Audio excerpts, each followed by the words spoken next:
La navette spatiale américaine est le véhicule le plus complexe conçu à ce jour. Certes, elle ne vole plus, mais elle reste quand même un exploit technologique. N'oublions pas que c'est un avion spatial capable de revenir par ses propres moyens et d'être réutilisé.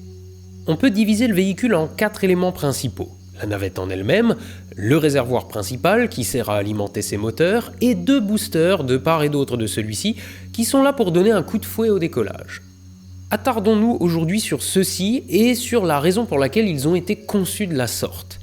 Car aussi ironique que cela puisse paraître, le véhicule le plus avancé jamais conçu ne résiste pas aux contraintes établies il y a plus de 2000 ans de cela, sur la base du cul d'un cheval.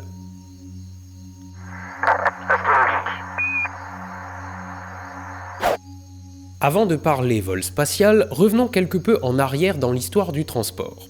Aux États-Unis, l'écartement standard entre 2 rails de chemin de fer est de 4 pieds et 8 pouces et demi, soit 143,51 cm. Alors c'est vrai qu'entre leurs onces, leurs gallons et leurs degrés Fahrenheit, les Américains nous habituent à leurs unités de mesure à la con. Mais même chez eux, 4 pieds et 8 pouces et demi, ça tombe pas vraiment rond.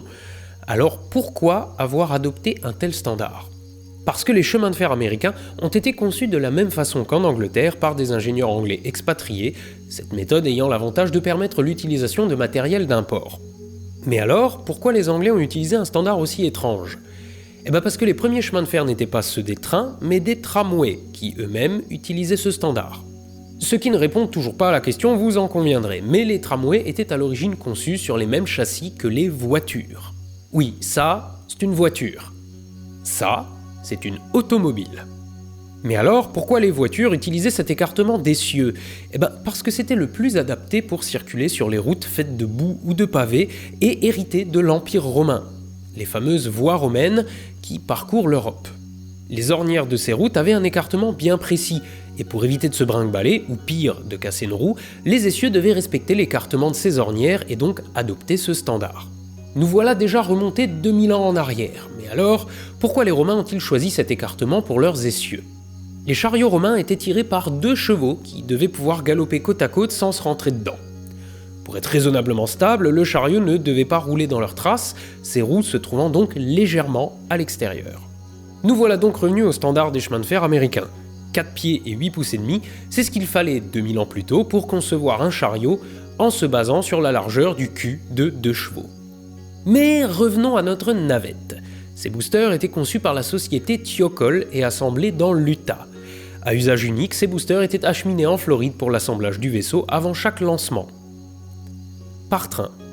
Or, la ligne de chemin de fer reliant l'usine d'assemblage des boosters et les installations spatiales en Floride passe sous les montagnes rocheuses, dans un tunnel qui a contraint les ingénieurs à adapter la largeur des boosters à celui-ci.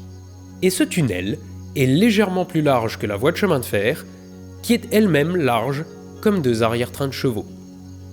Donc, la prochaine fois que vous jeterez un œil à une vidéo de décollage d'une navette spatiale, rappelez-vous que les dimensions des boosters de part et d'autre de l'engin le plus sophistiqué du monde sont contraintes par la largeur de 2 culs de chevaux.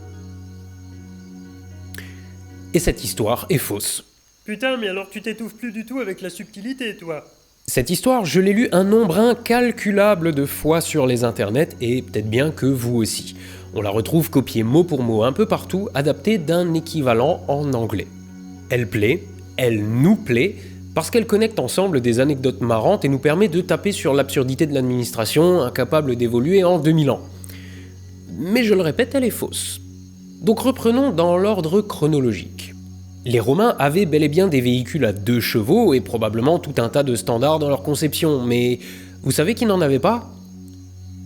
Tout le reste de l'Europe. Quand vous étiez un cutéreux au fond de sa cambrousse et que vous vouliez assembler un chariot il y a 2000 ans, vous vous en tapiez des standards de l'Empire romain. Il n'y avait pas de grandes usines d'assemblage à la façon des usines d'automobiles d'aujourd'hui. Si vous vouliez un chariot, fallait le faire vous-même ou demander à l'artisan du coin, qui lui-même n'avait pas de plan coté fourni par la maison mère romaine. Et faire tirer un véhicule par un cheval, à l'époque, c'est plutôt rare. Parce qu'un cheval, c'est cher.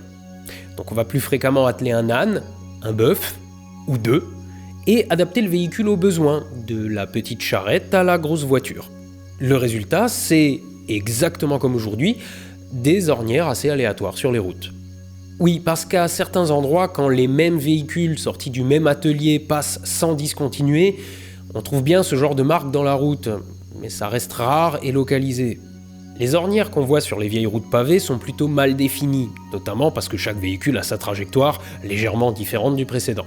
Sans compter que les voies romaines pavées, c'était pas la majorité des routes, et que dans la boue, les ornières, ça ressemble plutôt, à ça. Bon, ok, ça casse un tantinet le truc, mais on notera quand même que la largeur des boosters de la navette spatiale est conditionnée par un standard du chemin de fer vieux de 200 ans.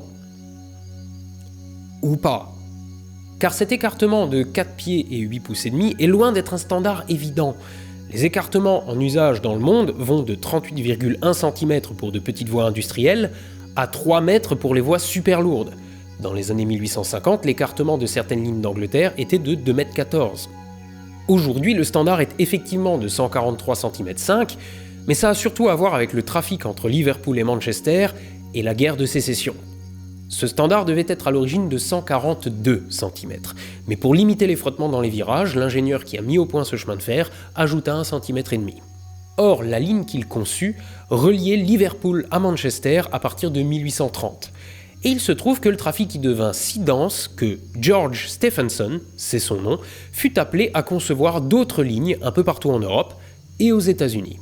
Pendant la guerre de sécession, qui opposait grosso merdo les États du sud des États-Unis esclavagistes à ceux du nord sécessionnistes, et ce, pour des raisons qu'on ne va pas détailler, les États du nord utilisaient le standard de Stephenson, tandis que les États du sud étaient partagés entre 3 standards de lignes de chemin de fer différents.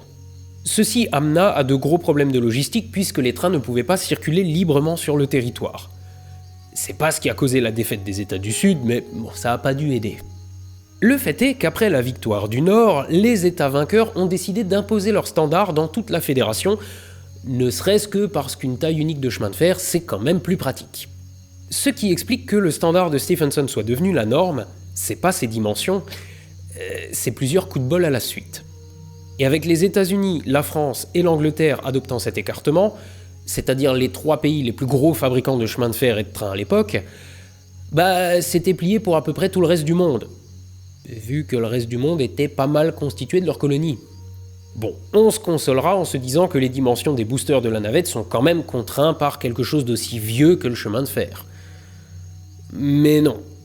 Les boosters étaient effectivement assemblés en Utah et effectivement acheminés par train jusqu'en Floride. Et il y a effectivement des tunnels sur la voie. Mais les Américains, très préoccupés par leur capacité de réponse armée, ont jugé préférable de ne pas faire de tunnels de chemin de fer étroits dans le cas où ils devraient transporter tout et n'importe quoi par rail. Et surtout du matos militaire.